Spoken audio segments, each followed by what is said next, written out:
আমাদের প্রেমের কথা চ্যানেলটির সকল প্রকারের পাঠ গল্প দেখতে আমাদের চ্যানেলটি সাবস্ক্রাইব করে পাশে থাকা বেল আইকনে ক্লিক করুন। যখন থেকে আলতানের বন্দী হওয়ার খবর ও তার অপরাধ সম্পর্কে জেনেছে তখন থেকে নিজেকে ঘরের মধ্যে বন্দি করে রেখেছে তোফা। কষ্ট হচ্ছে, ঘৃণা হচ্ছে ওই মানুষটার প্রতি। তার বিশেষ অনুভূতি ছিল। মানুষটা ছিল শাহিরের সেরাদের ভিতর একজন। মানুষটার প্রতি ছিল তার সমানও, কিন্তু সেই সেরা মানুষটাই ওই জঘন্য অপরাধ করেছে। সে একজন খুনি, পদ্ম সরোবরের খুনি। কষ্টে তোফার চোখে জল ঝরছে অবাধে। সে নিজের কক্ষ থেকে বের হচ্ছে না। তার খাবার তার কক্ষে পৌঁছে দেওয়া হচ্ছে, তাও সে ঠিকমতো খাচ্ছে না। খাবে কি করে? তার হৃদয়ে কঠিন ঘা সৃষ্টি হয়েছে। এই ঘা প্রমোশিত না হলে তার পক্ষে স্বাভাবিক হওয়া সম্ভব না। এখন নিশ্চয়ই আলতানের মৃত্যুদণ্ড হবে, অকালে প্রাণ হারাবে। সব কিছু চিন্তা করে হৃদয়ে ব্যথা তীব্র থেকে আরও তীব্র হলো তোফার। নোনা জলে ভিজা যায় অক্ষিদল। আলিও জেনেছে আলতানের সম্পর্কে। সে বিশ্বাসই করতে পারছে না এসব। যে মানুষটাকে সবসময় দেখেছে সেই মানুষটার এমন রূপ বিশ্বাস করাও যে কঠিন। কিছুতেই মানতে পারছে না। তার মনে হচ্ছে কোথাও একটা ভুল হয়েছে, কিন্তু দ্বিতীয় রাজকুমার তো এমন ভুল করার মানুষ নয়। কি হচ্ছে কিছুই বুঝতে পারছে না সে। হামজালার মানুষপটে এখনও সেই জন্তুটার ছবি ভাসছে। ওটা যে স্বপ্নে দেখা সেই জন্তুটা, তাতে একটুখানিও ভুল নেই। কিন্তু স্বপ্ন কিভাবে সত্যি হতে পারে? তার মনে হতো ওটা কোনো স্বাভাবিক জন্তু নয়, অর্ধ মানব অর্ধ পশু। কিন্তু সেটা কিভাবে সম্ভব? যদিও সে এই কথা কাউকে বলে তবে মানুষ তাকে নির্ঘাত পাগল ভাবে। বাস্তবে কি এমন হওয়া সম্ভব? কিন্তু হয়েছে তো এটাই। কি ছিল ওটা? ইনিফির প্রবেশ করলো কক্ষে। তার সাথে এসে একজন ভৃত্য। হালকা খাবার খেতে দেওয়া হয়েছিল হামজালাকে। ভৃত্যা খাবারের শূন্য থালাগুলো নিয়ে বেরিয়ে গেল। ইনিফির এই সময় খাওয়ার ওষুধগুলো দিল হামজালাকে, কিন্তু হামজালা খেলো না। ইনিফিরের দিকে তাকিয়ে থেকে বলল, সেই বিকেলে তুমি জঙ্গলে গিয়েছিলে তাই না? আমি তোমাকে দেখেছি, তোমাকে দেখেই গিয়েছিলাম ওখানে। কিন্তু তারপর তুমি কোথায় চলে গিয়েছিলে? আমি তোমাকে অনেকবার ডেকেছি, কিন্তু তুমি সাড়া দাওনি, কোথাও ছিলে না। এরপর ওই জন্তুটা আমাকে আক্রমণ করলো। আমি চেতনা হারিয়ে ফেললাম। যখন আমার জ্ঞান ফিরল তখন আমি তোমাকে দেখতে পেলাম। তুমি ওই জন্তুটাকে দেখেছো তাই না? হামজালার প্রশ্ন বিরক্ত হলো ইনিফিরকে। এখন এই প্রশ্নগুলো না করলে কি হতো না? সেই বিরক্তিটা সম্পূর্ণ গোপনে রেখে স্বাভাবিক গলায় উত্তর দিল, না, আমি কোনো জন্তু দেখতে পাইনি। আপনি আমাকে ডেকেছেন, আমি তাও শুনিনি। আমি কিছু ঔষধি উদ্ভিদ সংগ্রহ করতে গিয়েছিলাম। সংগ্রহ করা শেষে যখন ফিরছিলাম তখন দেখলাম আপনি পড়ে আছেন মাটিতে। কাছে এসে দেখলাম আপনি আহত, আপনার কাঁধ থেকে রক্ত বের হচ্ছে। কিছু একটা কামড়িয়েছে আপনাকে। হামজালা বিশ্বাস করতে পারল না ইনিফিরের কথাগুলোকে। কারণ এবার এটা স্বপ্ন ছিল না, ছিল সত্য। ইনিফির ওখানেই ছিল, তাই তার ডাক অবশ্যই শুনতে পাওয়ার কথা এবং জন্তুটাকেও হয়তো দেখার কথা। তার মনে হচ্ছে ইনিফির মিথ্যা কথা বলছে। কিন্তু কেন? নিবাসের ওই পার্শ্ব জঙ্গলে এমন কোনো জন্তু থাকার কথা নয়। তবে কোত্থেকে এলো ওটা? ওমর খুঁজেছে, সেও অমন কোনো জন্তু দেখা পায়নি যেটা তাকে কামড়াতে পারে। কিভাবে সম্ভব এসব? ভাবতে গিয়ে হামজালার মাথার ভিতর এলোমেলো হয়ে যেতে চায়। নিজেকে এই মুহূর্তে আসলেই তার মানসিকভাবে অসুস্থ মনে হচ্ছে। একাধারে ওই জন্তুটার চিন্তা, অপরদিকে আলতানের চিন্তাটাও তাকে শান্তি দিচ্ছে না। আলতানের ঘটনাটা শোনার পর সে ভীষণ আঘাত পেয়েছে। আলতান এমন কিছু করতে পারে এটা কখনো ভাবনাযোগ্য ছিল না তার কাছে। কেন ওর অতি প্রাকৃত শক্তির দরকার ছিল? কিভাবে পারলো এতগুলো মেয়ের জীবন কেড়ে নিতে? আলতান এসব করেছে তা ভাবতে গিয়েও শিহরিত হচ্ছে সে। সে শুনেছে আলতান তার অস্ত্র চুরি করেছিল নিজের দোষ ঢাকতে। এক্ষেত্রে তো তার খুনি বনে যাওয়া সম্ভাবনা ছিল। এটা ভেবে ঘৃণাবোধ হচ্ছে তার। ছোটবেলা থেকে যে আলতানকে তারা দেখেছে, চিনেছে, আলতানের সেই রূপের আড়ালে এই কুৎসিত রূপটা লুকিয়েছিল। এটা ভেবে বড্ড কষ্ট অনুভব করে হামজালা।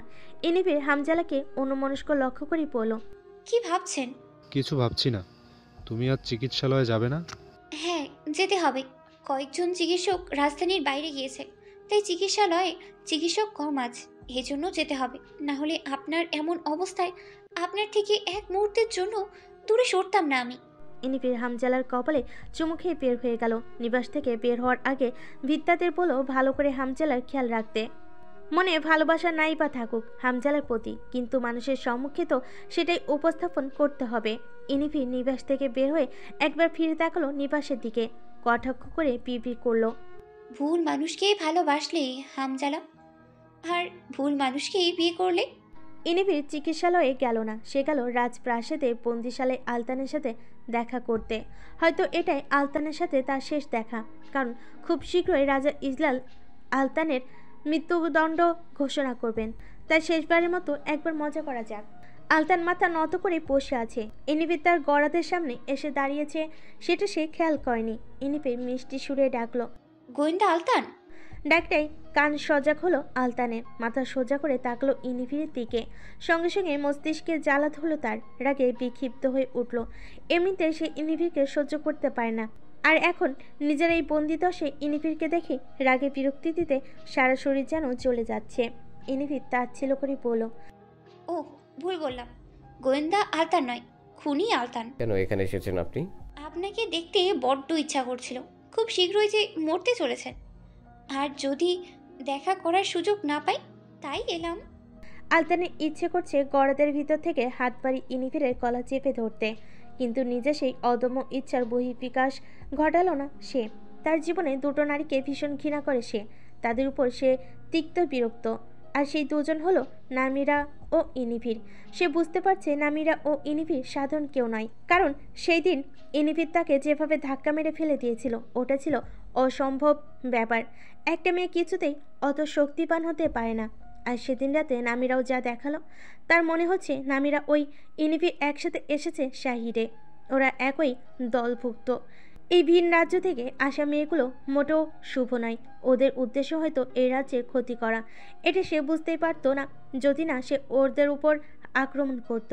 আলতান বলল, আমি বেশ বুঝতে পারছি আপনি ও নাবিরা সাধারণ কেউ নন।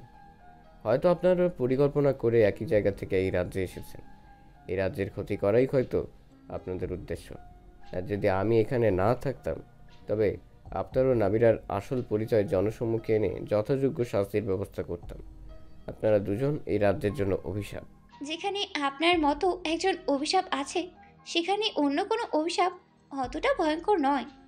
আপনাকে এখানে দেখতে খুব কষ্ট হচ্ছে।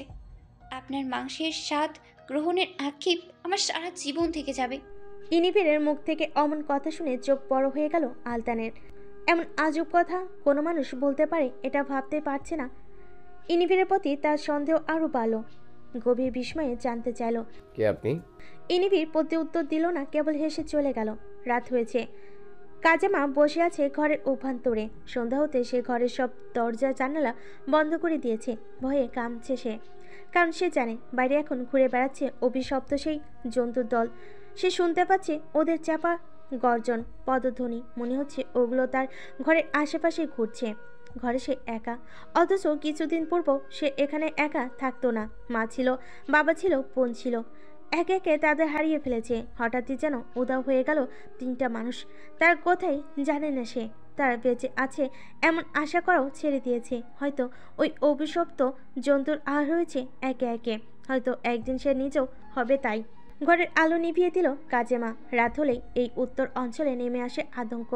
এক একটা রাত কি ভীষণ কঠিন। এখানে সব মানুষই সন্ধ্যা হলেই ঘরের ভিতর ঢুকে লুকিয়ে থাকে এক প্রকার, কারণ তারা জানে একটু পরে বাইরে ঘুরে বেড়াতে শুরু করবে হিংস্র ওই জন্তুরা। সেই হিংস্র জন্তুদের মাঝে রাতে কোনো মানুষের চলাচল অসম্ভব। তবে অদ্ভুত ব্যাপার, দিনের জন্তুগুলোকে দেখা যায় না। হঠাৎ করে কোনো জন্তুকে বিলীন হয়ে যেতে পারে, আবার রাত হলে উদয়। কাজামা এক বৃদ্ধ দম্পতির বাড়িতে পরিচারিকার কাজ করে। ওই বৃদ্ধ লোকটা প্রায়শই বলে যে জন্তুগুলোকে রাতে ঘুরে বেড়াতে দেখা যায় সেগুলো আসলে মানুষ। কাজামা সেদিন প্রথম কথাটা শুনেছিল, তখন সে খুব হেসেছিল। মানুষ কিভাবে জন্তু হতে পারে সে একটুও বিশ্বাস করেনি। তারপর লোকটা একদিন তার এমন কেন মনে হচ্ছে সে সম্পর্কে বিস্তারিত বলল।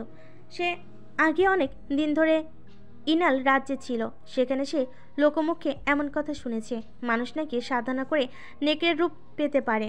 তবে তাই নয়, অনেক লোক কৌতূহলের বশে এটা করতে গিয়ে মারা গিয়েছে। বৃদ্ধ লোকটা শুনেছে নেকড়ে রূপ পাওয়া মানুষগুলো নাকি আবারও তাদের স্বাভাবিক রূপে ফিরতে পারে। তাই সে ভাবছে দিনের আলোয় তারা যে মানুষগুলোকে দেখতে পায় তারাই রাতের ওই জন্তুগুলো। প্রথম প্রথম কাজামা বৃদ্ধের কথাকে বানোয়াট গল্প ভাবত, কিন্তু ইদানিং সে বৃদ্ধের কথাগুলোকে সত্যি বলে মানছে।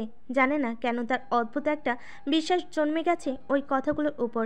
দিন দিন এই উত্তর অঞ্চলে মানুষের কামড় খাওয়ার সংখ্যা মৃতের সংখ্যা বেড়েই চলেছে।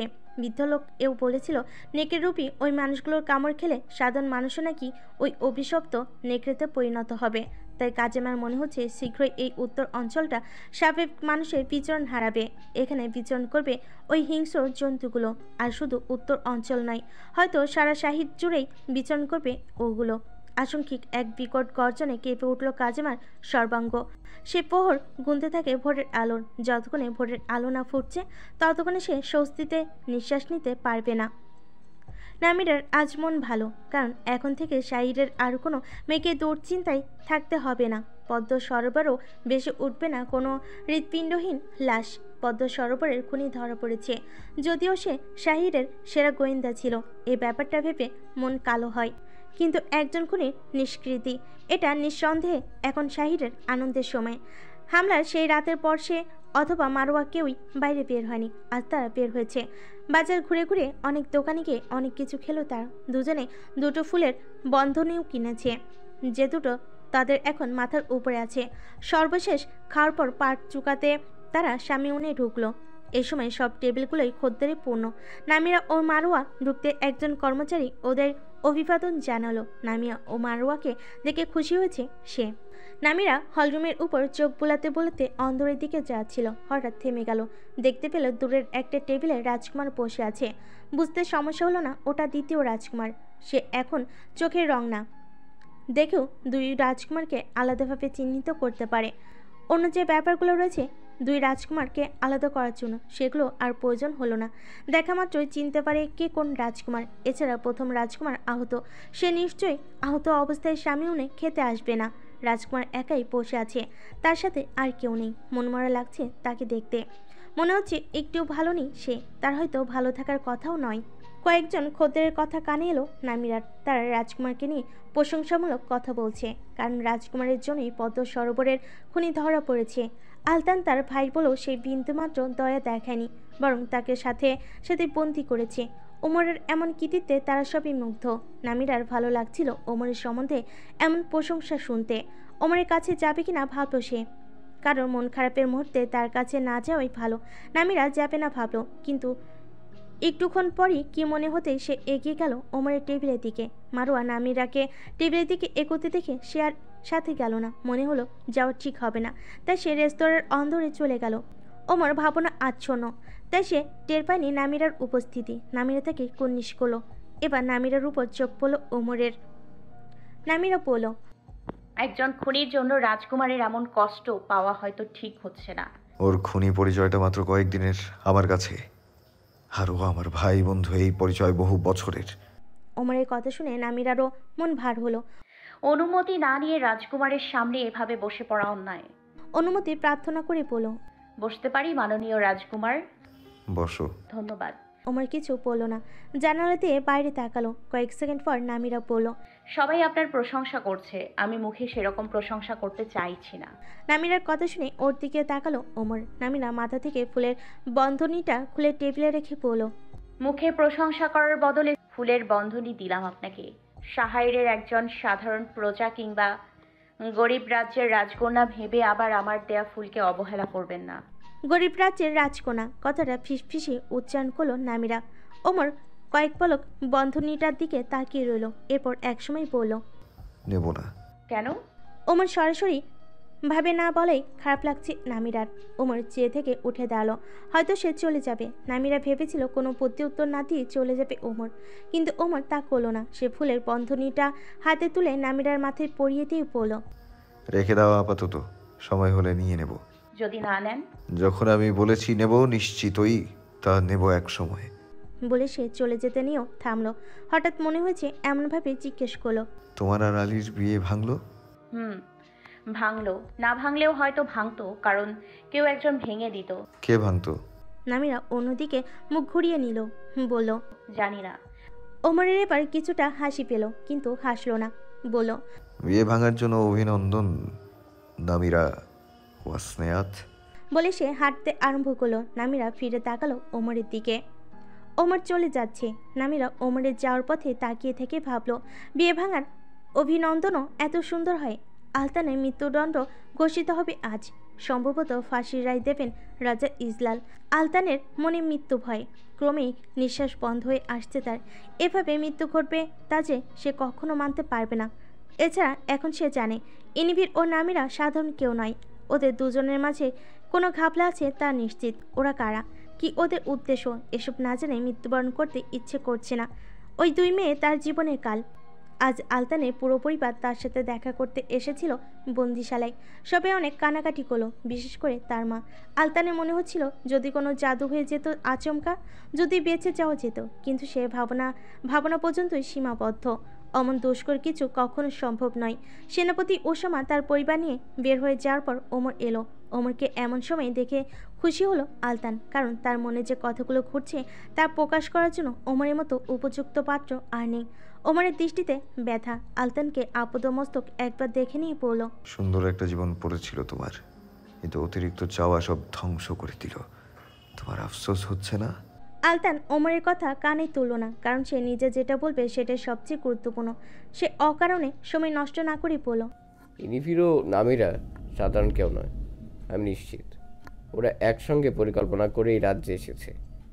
এই রাজ্যের ক্ষতি করতে চায় ওরা।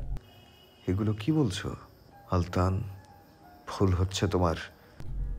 ভুল নয়, আমি একজন গোয়েন্দা ওমর। আমার সন্দেহ মিথ্যে হতে পারে না। আর তুমি জানো না ইনিভির আমার সাথে কেমন আচরণ করে। ও জানতো পদ্ম সরোবরের ওই খুনগুলোর পিছনে আমিই আছি, অনেক আগে থেকেই জানতো, কিন্তু সেটা সরাসরি বলতো না। প্রথম বলতো খুনি আমার পরিচিত আপন কেউ। তখন আমি বুঝতে পারিনি, আমিও ভাবতাম ও আমার আশপাশের আপন কাউকেই খুনি ভাবছে। এই জন্য অতটাও চাপ নিতাম না ওর কথায়। কিন্তু না, আসলে ও জানতো খুনি আমি। কেউ যেখানে জানতো না সেখানে ও কীভাবে জানে? ওই মেয়েটা স্বাভাবিক না। বন্দিশালায় আমার সাথে দেখা করতে এসেছিল, আর তখন ও অদ্ভুত কিছু বলল আমার মাংসের স্বাদ গ্রহণ করার আক্ষেপ ওর সারা জীবন থেকে যাবে। এর মানে কি? কোনো সাধারণ মানুষ এমন ভয়ানক কথা বলবে? ওই মেয়েটা মানসিকও নয়তো। আলতানের চোখে হঠাৎ বিস্ময় ও আতঙ্কের প্রতিফলন হলো। ওমর অবাক হলো আলতানের কথায়।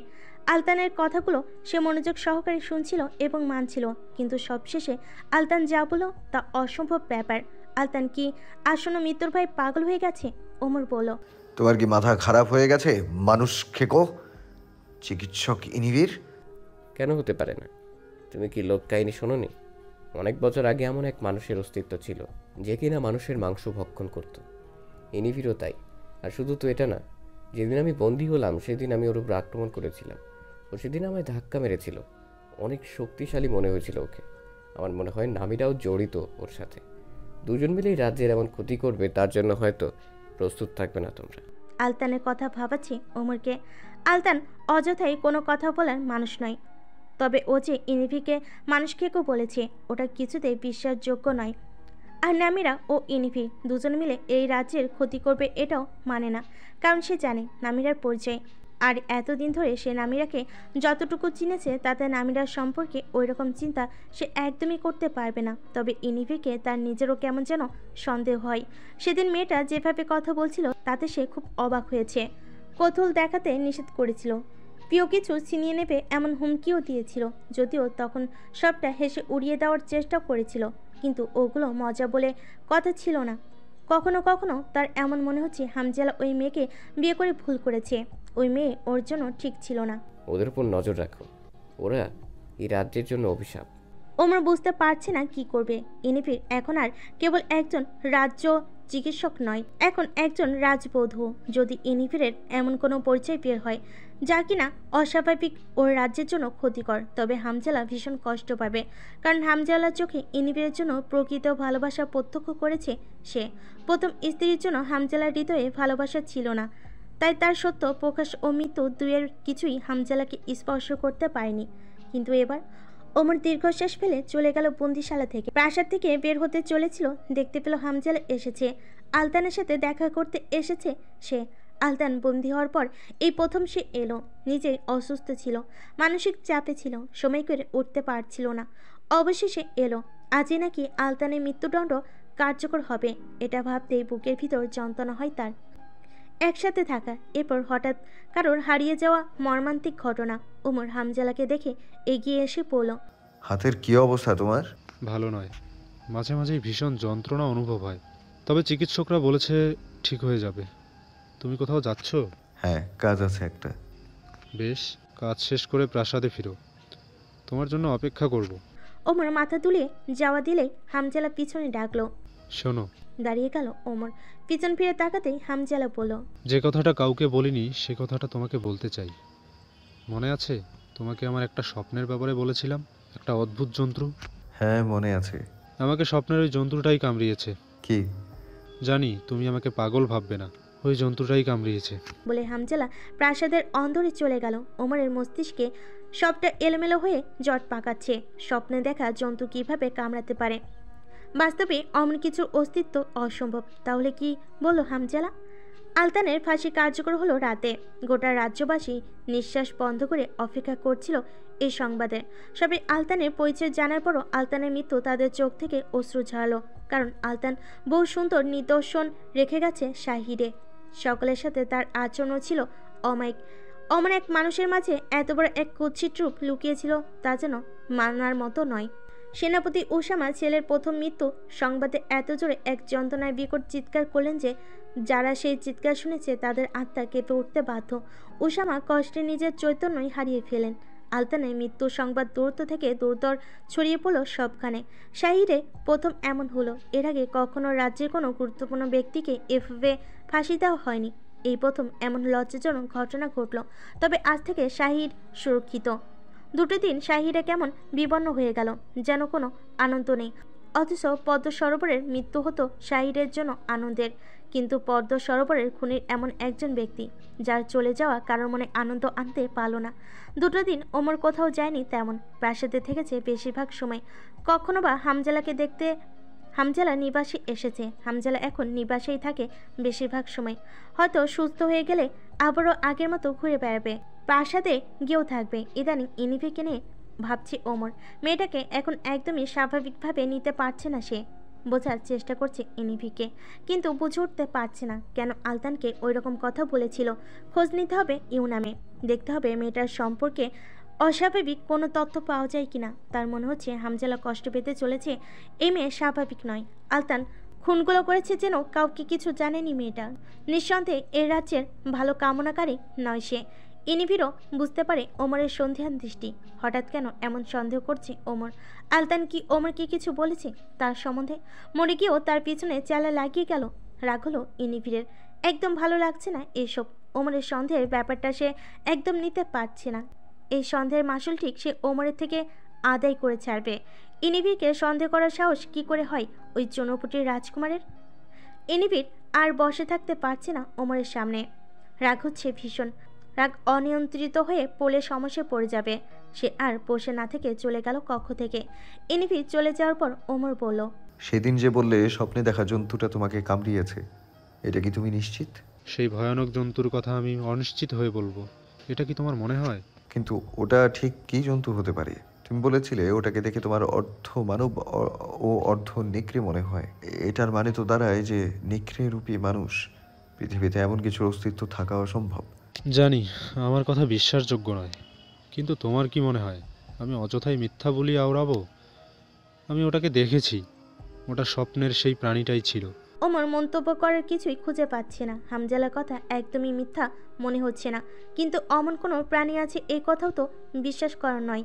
এর মধ্যে আবার খবর এসেছে উত্তর অঞ্চলে ও হান্দেতে নাকি নেকড়ের উপদ্রব বেড়ে গেছে তুমুল হারে। নেকড়ের কথা শুনে এর আগে তারা একবার পরিদর্শনে গিয়ে কিছুই পায়নি, তাই খবরটা ততটুকু সত্য বুঝতে পারছে না। এত নেকড়ে শাহিরে আসবে কোত্থেকে? শাহিরে নেকড়ের সংখ্যা খুবই সীমিত। তবু অমন গুজব যখন শোনা যাচ্ছে, এখন ওখানকার মানুষেরা আবারও পরিদর্শনে আবেদন করেছে, তখন তাকে একবার অবশ্যই যেতে হবে। কিছুটা একটা হচ্ছেই ওই জায়গাগুলোতে, না হলে অযথাই অমন গুজব ওঠার কথা নয়। ওমর বলল, শীঘ্রই আমি উত্তর অঞ্চল ও হান্দে পরিদর্শন করতে যাব। কেন? তুমি কি নেকড়ের গুজবটা বিশ্বাস করছো? কৌতূহল হচ্ছে। তোমার স্বপ্নেও তুমি নেকড়ের মতোই কিছু একটা দেখতে। তুমি বলেছ সেটারই কামড় খেয়েছো তুমি। গুজবটাও ঠিক নেকড়ে নিয়েই। দেখতে চাই কতটুকু সত্যতা রয়েছে। যাচ্ছি, তাড়াতাড়ি সুস্থ হয়ে ওঠো। ওমর কক্ষ থেকে বের হয়ে যাওয়ার একটুক্ষণ পরে হামজালার শরীরে প্রচণ্ড যন্ত্রণা শুরু হলো। সেই যন্ত্রণায় একটু পরপর কুকড়ে যাচ্ছে তার শরীর। দরজার ফাঁক থেকে হামজালার সেই যন্ত্রণায় ছটফট করার দৃশ্য মনে আনন্দ জাগলো ইনিফিরের। তার ঠোঁটে নিষ্ঠুর হাসির অবাধ পিছন সে বিড়বিড় করে বলল, অবশেষে তুমিও। ইনিভির, আচমকা চেঁচিয়ে তাকে ডেকে উঠল হামজালা। অসহ্য যন্ত্রণায় ডেকে ওঠার কারণ ইনিফিরের কাছে সাহায্য চাইবে এরপর, কারণ ইনিফির একজন চিকিৎসক। ইনিফির চাইলেই এই যন্ত্রণা থেকে পরিত্রাণ দিতে পারে হামজালাকে, কিন্তু সে তা করবে না। যন্ত্রণা সহ্য করুক, ভালোই লাগছে দেখতে। সে দরজার কাছ থেকে সরে গেল। নিবাসে আর থাকলো না, নিবাস থেকে বের হয়ে গেল। সকাল সকাল হামজালার নিবাসে উপস্থিত হলো ওমর। নিবাসে ভিত্তাকন তাকে দেখে অভিবাদন জানালো। নিবাসের ভিতরে প্রবেশ করতে ইনিফিরের সাথে দেখা হলো তার। ইনিফির বাইরে বেরোনোর প্রস্তুতি নিচ্ছিল। এ সময় ওমরকে দেখে কিছুটা অবাক হলো সে। বলল, রাজকুমার এই সময় আমাদের নিবাসে? প্রথম রাজকুমারের সাথে দেখা করতে এসেছেন? সে তো এখন নিবাসে নেই, নিবাস তত্ত্বাবধায়কের সাথে কোথাও একটা গিয়েছে। হামজালার সাথে দেখা করতে আসিনি, আপনার সাথে কথা আছে আমার। ইনিফির জানতো এই রাজকুমার একটা সময় তাকে জেরা করবে। সে নিশ্চিত গোয়েন্দা আলতান রাজকুমারকে কিছু না কিছু বলে গেছে তার সম্পর্কে। ইনিফির হাসলো, রসপূর্ণ কণ্ঠে বলল, দ্বিতীয় রাজকুমার যেন ইদানিং একটু বেশি আমার সাথে কথা বলার আগ্রহ প্রকাশ করছে। এর কারণটা কি? সর্বপ্রথম তো আপনার সাথেই আমার বিবাহের আলোচনা করা হয়েছিল, সে সময় আপনি না করে দিলেন। এখন যখন আপনার ভাইয়ের সাথে আমার বিয়ে হলো, এখন কি আপনি আপনার ভাতৃবধূর প্রেমে পড়লেন? ভীষণ জঘন্য একটি প্রশ্ন। ওমরের রাগ হলো এমন প্রশ্নে। সে খুব কষ্টে নিজের রাগকে সংবরণ করে বলল, এমন কিছু হয়তো আপনার পক্ষে বলাই সম্ভব। এমন হীন কিছু আমি আমার ভাবনাতেও আনতে পারি না। এমন জঘন্য কিছু বলা থেকে আপনার কণ্ঠকে সংযত রাখুন চিকিৎসক ইনিভির। ওমরের কঠিন কণ্ঠের কথাগুলো ইনিফির গুরুত্ব দিল না। সে বদনে হাস্যভাব স্থায়ী রেখে বলল, আপনার রাগী মুখটি দেখতে ভীষণ অপূর্ব। এই মুখটি আমাকে দেখাবেন না দ্বিতীয় রাজকুমার, নয়তো আমি আপনার প্রেমে পড়ে যেতে পারি। কথাটা শুনে ভীষণ ঘৃণাবোধ হলো ওমরের। কোনো মার্জিত মানুষের পক্ষে এমন কিছু বলা সম্ভব নয়। তার সহোদর ভাইয়ের স্ত্রী হয়ে কিভাবে এমন উক্তি করতে পারলো? এই মেয়েটা কি তার ভাইয়ের স্ত্রী হওয়ার যোগ্য? রাজা বরাবরের মতো একজন ভুল মানুষকে বাছাই করলেন পুত্রবধূ হিসাবে। ওমর বলল, আপনার আজে বাজে কথা শেষ হলে এবার কি আমরা মূল কথা শুরু করতে পারি? হ্যাঁ, অবশ্যই পারি, কিন্তু মনে হয় এখানে বলার চেয়ে নিরিবিলি কোথাও বসে পড়লে ভালো হয়। আপনি পূর্ব দিকের হলিন দিয়ে গিয়ে বসুন, আমি আসছি। ওমর ইনিফিরের কথা অনুযায়ী অলিন্দে চলে গেল। ইনিফির এলো মিনিট 5 পর, সাথে নিয়ে এসেছে চা আর কিছু নাস্তা। ইনিফির ওমরের সম্মুখ বরাবর রাখা চেয়ারটাই বসে পড়ল। বলুন, কি বলার আছে আপনার? ইনিফির একটা চায়ের কাপ এগিয়ে দিল ওমরের দিকে, কিন্তু ওমর সেটা নিতান্তই অবহেলা করে বলল, শুনেছি আপনি বন্দিশালায় গিয়েছিলেন আলতানের সাথে দেখা করতে। হ্যাঁ, গিয়েছিলাম। আপনি ওকে কি বলেছিলেন? ইনিফির ময়দার মিষ্টিজাত নাস্তাটা এক কামড় খেয়ে বলল, আমি শুধু তার জন্য দুঃখ প্রকাশ করেছিলাম। সেই রাজ্যের সেরা গোয়েন্দা ছিল, তার মৃত্যু অবশ্যই বেদনাদায়ক। শুধু দুঃখ প্রকাশ, এতটুকুই? আর কিছু বলেননি? না তো, আর কিছুই বলিনি। মিথ্যা! আপনি ওকে বলেছিলেন ওর মাংসের স্বাদ গ্রহণের আক্ষেপ আপনার সারা জীবন থেকে যাবে। কেন এই কথা বলেছেন? ইনিফির আকাশ থেকে পড়েছে এমন ভান করে বলল, আমি আমি এই কথা বলেছি? কখনোই না। আমি এমন কিছুই বলিনি গোয়েন্দা আলতানকে। আপনার ভুল হচ্ছে দ্বিতীয় রাজকুমার। আমি ভুল করছি না, আপনি করছেন। আমি বুঝতে পারছি আপনি মিথ্যা বলছেন, তাই মিথ্যা বলার প্রয়োজন নেই। আপনি যে ওকে শুধু এ কথা বলেছেন তাই নয়, আপনি আগে থেকেই জানতেন পদ্ম সরোবরের খুনগুলো আলতান করেছে। কিভাবে জেনেছেন? কেউ জানতো না, আপনি কিভাবে জানলেন? আর জানার পরেও কাউকে কিছু জানালেন না কেন? দেখুন, আমি এসব কিছুই জানতাম না, না আগে থেকে। আপনি বারবার ভুল করছেন। আলতান নিজে বলেছে আমাকে, আর মনে হয় না ও ভুল বলেছে। আপনি আগে থেকেই জানেন সব কিছু। আমি ভুল সঠিক খুব ভালোভাবে বুঝতে পারি চিকিৎসক ইনিভির। কে আপনি? আপনি কি তেমন যেমনটা আপনাকে দেখতে পাচ্ছি, নাকি অন্য পরিচয় আছে? এসব আপনি কি বলছেন রাজকুমার? আপনি কি ভেবে বলছেন কথাগুলো? একজন মৃত্যুদণ্ড রায় প্রাপ্ত খুনি আপনাকে কি বলল না বলল সেটা নিয়ে আপনি একজন রাজ চিকিৎসক এবং একজন রাজবধূকে এসে জেরা করছেন? হ্যাঁ করছি, করতে হচ্ছে, কারণ আপনি সন্দেহজনক। হয়তো রাজ চিকিৎসক ও রাজবধূর পেছনেও আপনার আরও একটা গোপন পরিচয় রয়েছে। আমি সেই পরিচয়টা খুঁজে বের করব। তাই? আচ্ছা, আমিও অপেক্ষায় রইলাম নিজের সেই পরিচয় জানার জন্য। অধীর আগ্রহে অপেক্ষায় রইলাম। ওমর উঠে দাঁড়ালো। ইনভি নিজ মুখে কিছু স্বীকার করবে না, তাকে অন্যভাবে ওর সম্পর্কে খোঁজ নিতে হবে। হামজালাকে ইনভিরের ব্যাপারে সাবধান করবে কিনা বুঝতে পারছে না। ভালোবাসার মানুষের সম্পর্কে ভালো ব্যতীত অন্য কোনো কথাই শুনতে পছন্দ করে না কেউ সাধারণত। তাই সে বলে যে হামজালা সমস্তটা বিশ্বাস করে নেবে এমনটা না ভাবে স্ত্রী। সে ইতিমধ্যে ইউনামে ইনভি সম্পর্কে খোঁজখবর নেওয়ার জন্য অনুচর পাঠিয়েছে। যেহেতু ইনভির ইউনাম থেকে এসেছে, তাই ইউনামে ওর সম্পর্কে খোঁজ করলেই হয়তো জানা যাবে কিছু। ওমর অলিন্দ থেকে প্রস্থান করতে নিলে ইনভির হঠাৎ গাঢ় গম্ভীর কণ্ঠে বলল, ইনভিরের উপর সন্দেহ করে ভালো করলেন না দ্বিতীয় রাজকুমার। ভুল করেছেন। এই ভুলের প্রায়শ্চিত্ত খুব নির্মমভাবে না করতে হয় আবার। অস্পষ্ট হুমকি। রাগ মাথাচাড়া দিয়ে উঠল ওমরের। সে ইনভিরের দিকে তাকালো, দৃষ্টির আক্রোশ গোপন না করেই বলল, রাজকুমারদের সাথে এভাবে কথা বলার স্পর্ধা কেউ করে না। আপনারও করা উচিত নয়। হামজালার স্ত্রী বলেই ক্ষমা করছি, নয়তো রাজকুমারের ভয়ঙ্কর রূপটাই আজ প্রত্যক্ষ করতে হতো আপনার। ওমর দ্রুত পায়ে অলিন্দ ত্যাগ করলো। ইনভির রাগে ফুঁসছে, তাকে এত বড় কথা ভুলে গেল দ্বিতীয় রাজকুমার। টেবিলে একটা মুষ্টিবদ্ধ আঘাত বসিয়ে দিল ইনভি। টেবিলের কাঠে ফাটল ধরল। যুবরাজ নির্বাচনের সময় খনি এসেছে। দুই রাজকুমারের ভিতর একজন হবে যুবরাজ ও পরবর্তীতে রাজা, কিন্তু কাকে রেখে কাকে বাছাই করা হবে এ নিয়ে চলছে ভীষণ এক দ্বিধান্বিত সময়। রাজার বসনা ছিল তিনি হামজালাকে যুবরাজ ঘোষণা করবেন, কারণ হামজালা ওমর অপেক্ষায় বেশি শান্ত।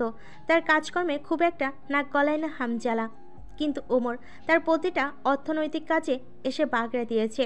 এজন্য তিনি ওমরকে একটু বেশি অপছন্দ করেন। কিন্তু যুবরাজ বাছাইয়ের ব্যাপারে কেবল তার একার হাতে নেই।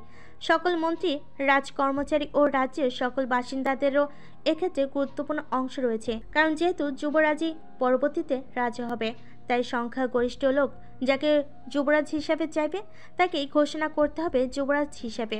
রাজা ইসলালের মনে হচ্ছে সেই সংখ্যাগরিষ্ঠ লোক সংখ্যার চয়ন তালিকায় ওমরের ঠাঁই হবে, কারণ রাজ্য ওর প্রশংসাতেই বেশি পঞ্চমুখ। রাজ্যের প্রতি ওর অবদান বেশি। শীঘ্রই যুবরাজ নির্বাচন নিয়ে এক গুরুত্বপূর্ণ সভা বসবে রাজ কার্যালয়ে। সেখানে সবার মতামতের ভিত্তিতেই একজনকে যুবরাজ নির্বাচন করা হবে। রাজা ইসলাল ইদানিং এই ব্যাপারটা নিয়েই ভাবছেন। ওমরই যদি যুবরাজ হয় তাহলে রাজ্যের সব অনৈতিক কার্যক্রম বন্ধ করে দেবে একেবারে। ও এখন ভীষণ ক্ষমতাবান। ওর ক্ষমতা তখন আকাশচুম্বী হয়ে পড়বে। আর যখন রাজা হয়ে যাবে তখন তো না। সে সময়কার কথা এখন স্মরণ করতে পারছেন না রাজা ইসলাল, করতে চাইছেন না। নিজ কক্ষে অবসর সময় কাটাচ্ছিলেন তিনি। শরীরটা আজ ভালো নেই, কেবল দুর্বল দুর্বল। আর তিনি চিন্তা করতে চাইছেন না যুবরাজ নির্বাচনের ব্যাপারটা নিয়ে।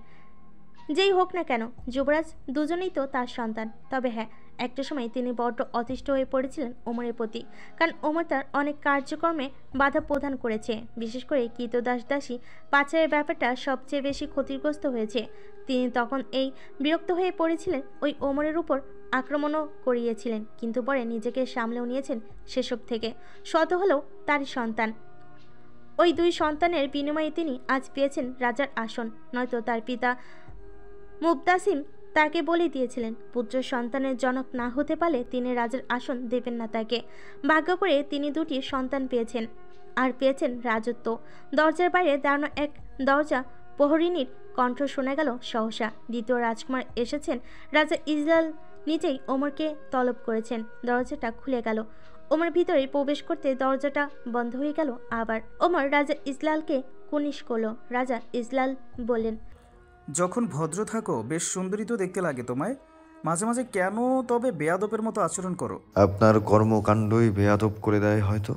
রাজা ইসলাল কিছুটা হকচকিয়ে গেলেন। এরপর কঠিন স্বরে ডাকলেন, ওমর। দুঃখিত আব্বুজান, কেন আমার সাথে দেখা করতে চেয়েছেন এখন সেটা বললে কৃতার্থ হব। শুনেছ নিশ্চয়ই উত্তরাঞ্চল ও হান্দুতে ভীষণ নেকড়ের উপদ্রব শুরু হয়েছে। আমি চাইছি তুমি গিয়ে ঘটনার সত্যতা যাচাই করো প্রথমে। যদি ঘটনার সত্য হয় তাহলে পরে সেনা মোতায়েন করা হবে। তোমার কি আপত্তি আছে? না, নেই। আমি নিজেও ওখানে যাওয়ার সিদ্ধান্ত নিয়েছিলাম। আগামী পরশুদিন তাহলে যাও তুমি। জি, চেষ্টা করব। আপনার দিনটি শুভ কাটুক। ওমর অতিরিক্ত কথা না বাড়িয়ে চলে গেল। এবার সাথে আধারকে নিয়ে যাওয়ার পরিকল্পনা করেছে সে। শুধু সে আর আধার যাবে। অতিরিক্ত লোকবল নিয়ে গিয়ে লাভ নেই। আগেরবার লোক সংখ্যা ভালোই নিয়ে গিয়েছিল, কিন্তু কোনো নেকড়ের অস্তিত্বই ছিল না। এবার গিয়ে যদি নেকড়ে দেখতে পাই তবে সৈন্য নেবে। আজ চিকিৎসালয়ে বেশ কয়েকজন রোগী এলো। তার মাঝে সবচেয়ে আকর্ষণীয় রোগীটা হলো পায়ে কামড় খাওয়া একজন রোগী।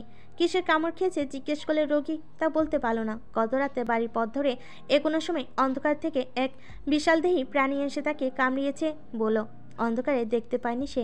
হাতের লণ্ঠনটা পরে নিভে গিয়েছিল। একজন পুরুষ চিকিৎসক জিজ্ঞেস করলো, হায়না ছিল? হায়না বলে মনে হয়নি, তবে হতেও পারে। কিন্তু আমাদের এখানে হায়না আছে বলে তো শুনিনি কখনো। ছিল না। তবে আসতে কতক্ষণ? হয়তো খাবারের সন্ধান করতে করতে দূর জঙ্গল থেকে এখানে চলে এসেছে, কি জানি, হতেও পারে। রোগী ও চিকিৎসকের কথা কানে আসছিল ইনিফিরের। কেউ না জানুক, সে জানে ওই কামড়ের ক্ষত কোন প্রাণী। কি বলা যায় প্রাণীটাকে? নেকড়ে নাকি মানুষ? নাকি নেকড়ে ও মানুষ, এই দুয়ের সংমিশ্রণে চমৎকার এক প্রাণী বলা যায়। ইনিফির বুঝতে পারল না ঠিক কোনটা বলবে সে। এই প্রাণীর কামড়ের সবচেয়ে সুন্দর ব্যাপারটা হলো এর ক্ষত ঘুচে গেল এর নিদর্শন সারা জীবন ফেলে রাখবে ওই মানুষটার মাঝে। ধীরে ধীরে নিজের একজন করে নেবে ওই স্বাভাবিক মানুষটাকে। সে কামড় খাওয়া লোকটার দিকে তাকিয়ে হাসলো। তখন লোকটার নজর পড়ল ইনিফিরের উপর। ঘাবড়ে গেল লোকটা, চোখ সরিয়ে নিল দ্রুত। ইনিফির ঠোঁটে আনন্দের হাসি ধরে রেখে চিকিৎসালয় থেকে বের হয়ে এলো। রাস্তায় এসে দাঁড়িয়ে প্রাণ ভরে নিঃশ্বাস নিল সে। শাহিরের বাতাসে এখন সজীবতা। এই সজীবতা ধীরে ধীরে আরও বাড়বে। আরও স্বাভাবিক মানুষের জন্য তা হবে দুর্বিষহ, কিন্তু কিছুই করে নেই। এটা তার রাজ্য। সে যা চাইবে এখানে তাই ঘটবে। সে যেমনভাবে পরিচালিত করবে সব কিছু সেভাবেই পরিচালিত হবে। সেই সময়টা খুব বেশি দূরে নয়, বরং সন্নিকটে। সেই সময় ধেয়ে আসছে। ঠোঁটের কোণের হাসিটা আরও প্রশস্ত হয় ইনিফিরের। সে বাজার দিকে এগুতে লাগলো। বিকেল হতে চলেছে, অথচ কিনা কিছু খাওয়া হয়নি তার। শামিউন থেকেই খাবারের পর্বটা সারার কথা ভাবছে। শামিউনের খাবারের অতুলনীয় স্বাদ, যে স্বাদ রাজপ্রাসাদের খাবারের অনুপস্থিত। তবে যে খাবার তাকে তৃপ্ত দেয় তা শামিউনে পাওয়া যায় না। সে খাবারে বড় বিচিত্র। শামিউনে ঢোকার পর ইনিফিকে অভ্যর্থনা জানানো হলো। জানালার কাছে এক টেবিলে এসে বসলো সে। কর্মচারী এলো খাবারের তালিকা জানতে। সে হালকা পাতলা কিছু খাবার চাইলো। এরপর জানালা দিয়ে বাইরে তাকাতে লোকজনের মাঝে থাকা দুটো মেয়ের উপর দৃষ্টি আটকে গেল তার, নামিরা ও মারোয়া। ইনিফিরের এই ব্যাপারটা খুবই বিরক্তিকর লাগে। নামিরা ও মারোয়া একসাথে ঘুরে বেড়ায় সবসময়। ওদের দুজনের একই রকম একসঙ্গে ঘোরাফেরা কেন যেন ভালো লাগে না তার। ইনিফির ইচ্ছে হচ্ছে নামিরাকে কষ্ট দিতে। কাছের মানুষ যে কিনা সবসময় সাথে থাকে, সেই মানুষটার হঠাৎ করে কিছু হয়ে পড়লে হৃদয়ে বড়ই কষ্ট লাগার কথা। ইনিফির ফিসফিস করে আইসপূর্ণ গলায় পড়ল, মারোয়া। খাবার চলে এসেছে। ইনিফির হাসি মুখে কর্মচারীকে ধন্যবাদ জানালো। কর্মচারীর দিক থেকে চোখ সরানোর সময় কিছু দূরের একটা টেবিলে চোখ পড়ল তার। দৃষ্টিজোড়া আটকে যেতে বাধ্য হলো। একজন 32-33 বয়সী লোক বসে আছে টেবিলে, একা খাবার খাচ্ছে। ইনিফির বুঝতে পারলো লোকটা খাবার খাচ্ছে ঠিকই, কিন্তু তৃপ্তি পাচ্ছে না। উষ্ণ রক্তমাখা কাঁচা মাংস চাই লোকটার তৃপ্তির জন্য। ইনিফি লোকটার দিকে তাকিয়ে রইল। একসময় লোকটা খেয়াল করলো ইনিফিকে। চমকে গেল সে ইনিফিকে তাকিয়ে থাকতে দেখে।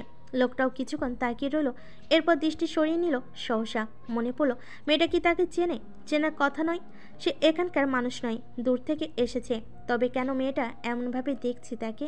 ইনিফিরের যখন খাওয়া শেষ হলো, লোকটা তখনও বসে আছে, ইনিফিরকেই দেখছে। ইনিফির শামিউন থেকে বের হলেও লোকটাও তার পিছন পিছন বের হয়ে এলো। পিছন থেকে ডাকলো, শুনুন। ইনিফির দাঁড়িয়ে পিছন ফিরল। লোকটা জিজ্ঞেস করলো, আমি কি আপনাকে চিনি? তোমার মুনিব আমি। অবশ্যই আমাকে তোমার চেনা উচিত। মনিব? কোথায় কামড় খেয়েছিলে তুমি? হাতে, পায়ে, পিঠে, বুকে নাকি গলায়? পিঠে। লোকটা কেন যেন আর কোনো বিস্ময় না রেখেই বলে দিল, কারণ তারও মনে হচ্ছে তার সামনে যে দাঁড়িয়ে আছে সে তার মনিব। ইনফি লোকটার মাথায় হাত বুলিয়ে দিয়ে বলল, ভালোভাবে বেঁচে থাকো। বলে সে হাঁটতে শুরু করলো। মনটা আজ আসলেই ভীষণ ভালো লাগছে। রাজধানীতেও এখন ওই প্রাণীগুলোর পদচারণ বাড়ছে। সে শুধু একজনের দেখা পেয়েছে, হয়তো আরও রয়েছে। ঘুরে বেড়াচ্ছে রাজধানীর বিভিন্ন জায়গায়। হ্যাঁ, ঘুরে বেড়াক, বৃদ্ধি ঘটুক তাদের, তারও এখন এটাই চাই। এতদিন সে রাজধানীকে মুক্ত রেখেছিল তাদের থেকে। ইনিফির হাঁটতে হাঁটতে হঠাৎ দুদিকে দু হাত প্রসারিত করে দিল, আকাশের দিকে মুখ অর্ধ করে পড়ল, সাহাইরা তো সুন্দর কেন? অলিন্দে বসে আছে হামজালা। দিনের আলো কমে আসছে, সন্ধ্যা ঘনাচ্ছে। বইছে মৃদুমন্দ হাওয়া, সেই হাওয়ায় উঠছে তার চুলগুলো। ভাবনায় বিমূঢ় হয়ে আছে সে। ইদানিং নিজের মাঝে কেমন যেন পরিবর্তন লক্ষ্য করছে সে। হঠাৎ করেই যেন তার দৃষ্টিশক্তি, ঘ্রাণ শক্তি ও শ্রবণ শক্তি বেড়ে গেছে। খুব দূরের পাখি ডাকও কানে আসছে। বিদ্যাদেরও ফিসফিসিয়ে বলা কথাও সে দূর থেকেও খুব ভালোভাবে শুনতে পাচ্ছে। অথচ এগুলো অসম্ভব ব্যাপার। ইদানিং খাবারের প্রতিও কেমন অরুচি হচ্ছে।